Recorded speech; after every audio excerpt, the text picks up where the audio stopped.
Армысыздар. Ел-кезет ақпараттық танымдық порталындағы домбыра үйрену сабағының 7-ші бөлімін бастаймыз. Біз бұл сабағымызда 6-шы бөлімнің, яғни 6-шы сабақтың жалғасы мына бармақ сүйеп тартатын, шертпе дәстүрді тартатын Секен Тұрысбеков ағамыздың көңіл толқыны күйінің 2-ші бөлімін үйретеміз. Яғни ол күйдің көлемі үлкен болғандықтан 1-ші сабаққа сыйған жоқ. Енді қалған бөлігін осы 7-ші сабақта үйрететін боламыз. Оң қолдағы қағыс ерекшеліктерін, перненің басу ерекшеліктерін біз 6-шы сабағымызда айттық. 7-ші сабағымызда енді осы орта буыннан басталатын буыннан бастап тартып үйретейін. Яғни мінекей астыңғы шекте соқ саусақпенен 1-ші саусақ, яғни тартқан кезде, шерткен кезде батырыңқырап алынады. Күйдің жаңағы дыбысын біріншіден созып алады. Бұл күйдің басталғанда да, мысалға дан да да дай, дан да да да деген дыбысты созып алатын әдісі бар. Соған байланысты да мына қағысты кішкене екпіндірек соқ саусақпенен қадап шегелеп алатын әдісі бар. Соған мұқият болуымыз керек. Мысалы міне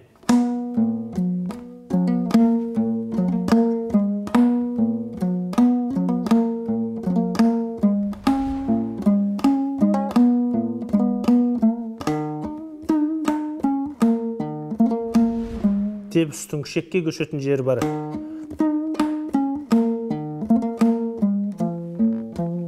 Міне, мынандай бір әуендер бар үстінде жүретін, мысалға міне.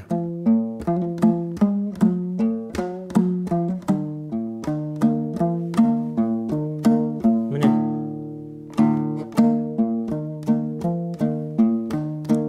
Енді бастапқы әуенді қайталайды.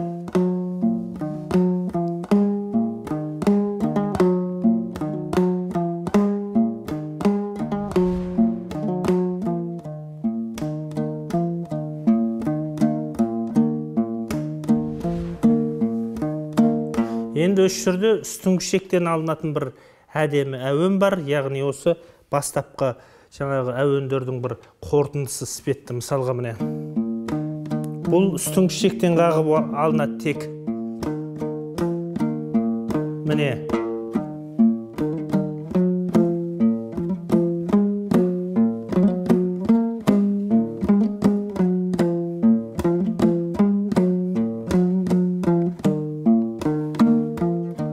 Деп бастапқы әуенге қайтып келеміз.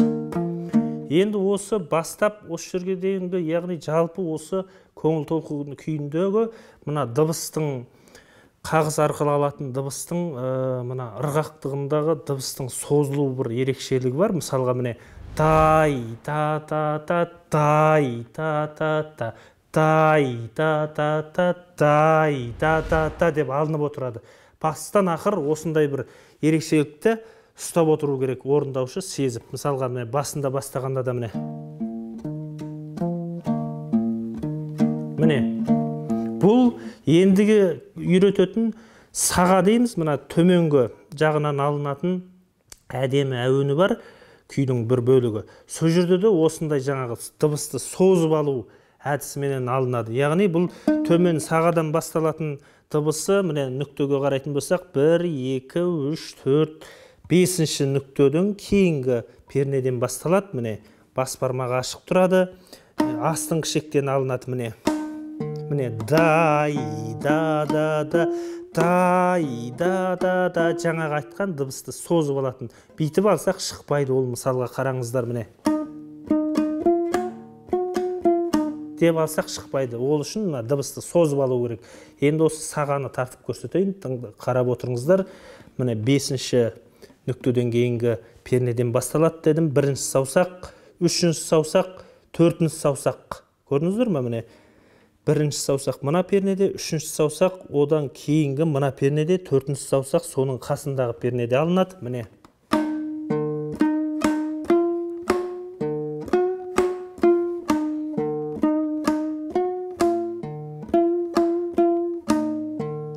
Ары қарай 1-ші саусақпен 2, 4.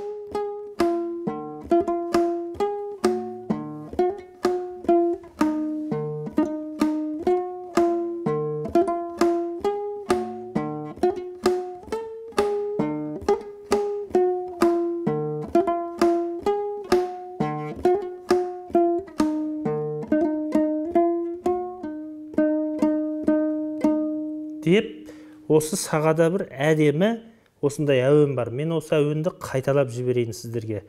Мына саусақтардың рет тәртібімен қалай жылжып отырғандығын қарап отырсаңыздар болады. Міне 5-ші нүктеден кейінгі дыбыстан басталады. Міне.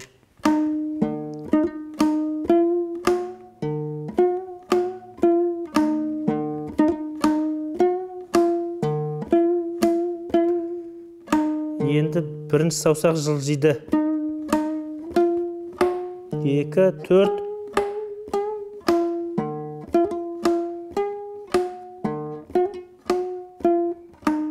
Бірмен, және бірмен, 3-пен 1, 4, 3, 1,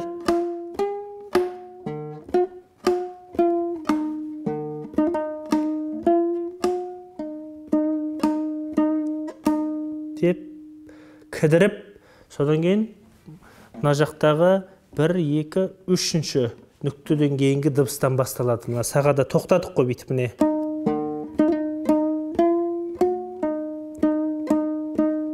Дегеннен кейін мына 3-ші нүктеден кейінгі дыбыстан басталады. Жылжиды.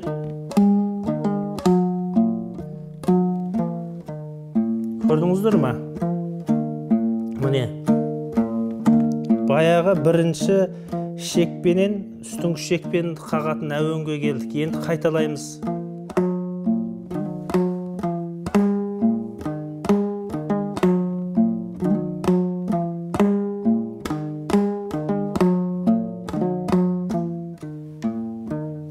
Міне.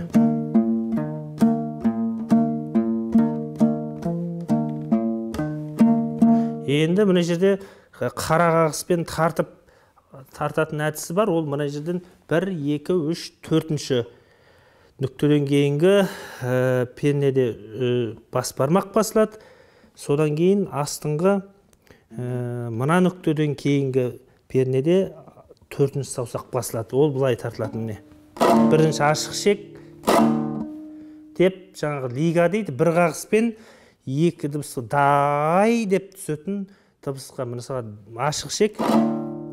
Міне көрдіңіздер ме? Бір қағыспен 2 дыбысты алып отырмыз, байқап отырсыздар. Мінекей. Сондықтан міне дай деп алынып отыр, байқап отырсыздар ғой. Осы жерде мынандай әуен алынады міне.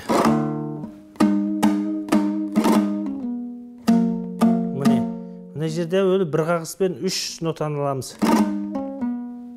Көрдіңіздер ме? Міне біріншісінде бір қағыспенен 2 дыбыс алынады. Лига деп аталады бұл. Бір қағыс арқылы 2 дыбысты міне. Міне. Қағыстан кейін түседі. Бұл қағыспен бірге түссе шықпайды. Десеңіз шықпайды. Десеңіз шығады міне. Қағыс сосын кейін барып дай деп түсу керек та дыбысқа міне. Міне 3 нотаны бір қағыспен. Міне көрдіңіздер ме? Әрбір лигадан кейінгі қағыс жоғарыдан басталады. Міне қарап отырыңыздар. Міне жоғары қағыстан басталып отыр. Көрдіңіздер ме? Міне жерде де солай. Міне жоғары қағыс.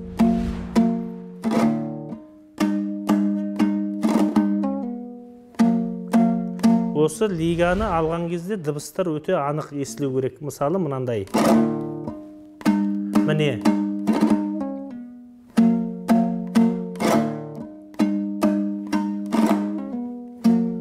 Міне. Енді сол әуен мына жерден қайталанады. Міне жаңа мына жерден қайталанды ғой. Енді мына жерден.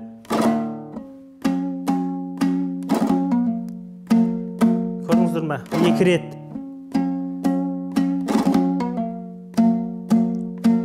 Енді міне 1, 2, 3, 4-ші нүктеде 4-ші саусақ астында 3-ші нүктеден кейінгі пернеден кейін пернеде сұқ саусақпенен мынандай дыбыс алынады.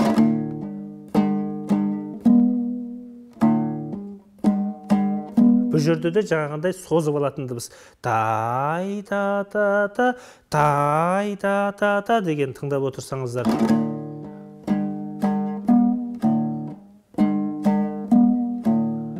Қасында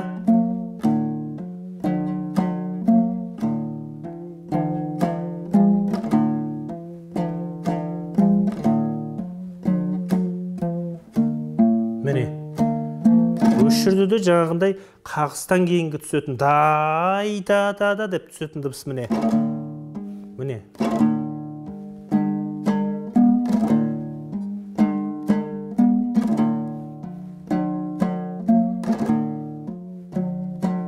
Қағыстан кейін барып түседі. Қағыспен бірге түссе ол шықпайды. Қағыспен бірге міне қарап көріңіздер. Болса шықпайды бұлай болса. Ал енді қағыстан кейін барып түсетін болса өте әдемі. Сол өзінің түп нұсқасы сияқты шығады міне.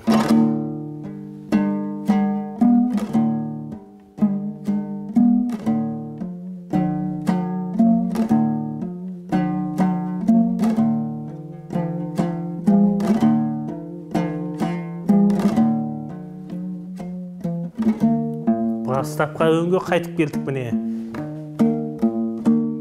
Қайталаймыз.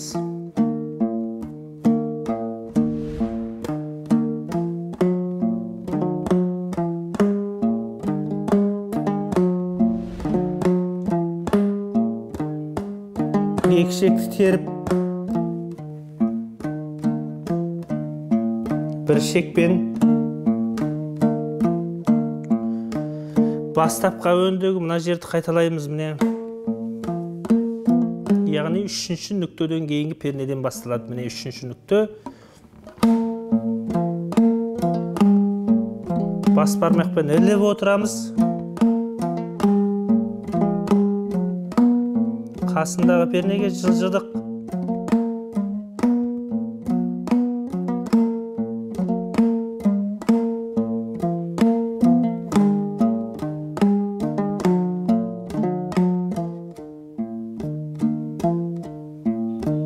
Міне, бастапқы өңге қайтып келдік. Бір рет қайталаймыз.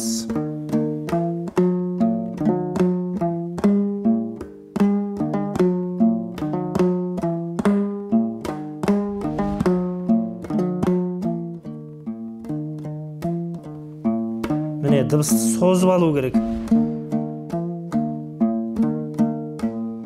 Міне, сіздер тыңдағандарыңыздай екінші бөлімді, яғни 7-ші сабақта көңіл толқынының екінші сағасын, орта буындағы жаңағы лига арқылы дыбысты созып барып пернеге түсу әдістерін сіздерге көрсеттік. Бұл күйде де қайталап айтам, бұл күйде де бірінші үйрену үшін ең бірінші көп рет тыңдап, құлаққа құйып, жүрекке сіңіріп алған дұрыс. Жаңағындай әуендер дыбыс арқылы іздегенде үйренуге өте қолайлы болады. Енді бұл күйдегі басты ерекшеліктерді қағыстағы айттық. Қай жерде бір шекпен үстін тарту керек, қай жерде алма кезек тарту керек, қай жерде дыбысты созып, сұқ саусақтың шегелеп алынатын жері бар. Енді перне басуында жаңа бас бармақтың, сұқ саусақтың дыбыстарды іліп алатын әдістерін бәрін көрсеттік. Бұл күйлердің бәрін үйренуден бұрын асықпай, өте жай темпте бірінші оң қол, сол қолдың дыбыстарын тауып алғанша асықпай, өте жай темпте тартып үйрену керек. Біз 7-ші сабағымызда Секен Тұрысбековтың халықтың жүрегінен кең орын алған күйлерінің бірі көңіл толқынын сіздердің назарларыңызға ұсындық. 2-ші бөлімін күйдің толық нұсқасын 6-шы сабақта тартып бердік. Соны қарай отырып, сосын жаңа бөліп үйреткен әуендердегі ерекшеліктерге қарап отырып, екі қолдың алатын әдістерін үйренушілер қарау керек деп ойлаймын. 8-ші сабақта біз ары қарай осындай қарапайым күйлерден күрделі күйлерге, осындай күйлерге өте беретін боламыз. Қазақтың әр даласында, әр шаңырағында күмбірлі күй төгіліп тұрсын ағайын.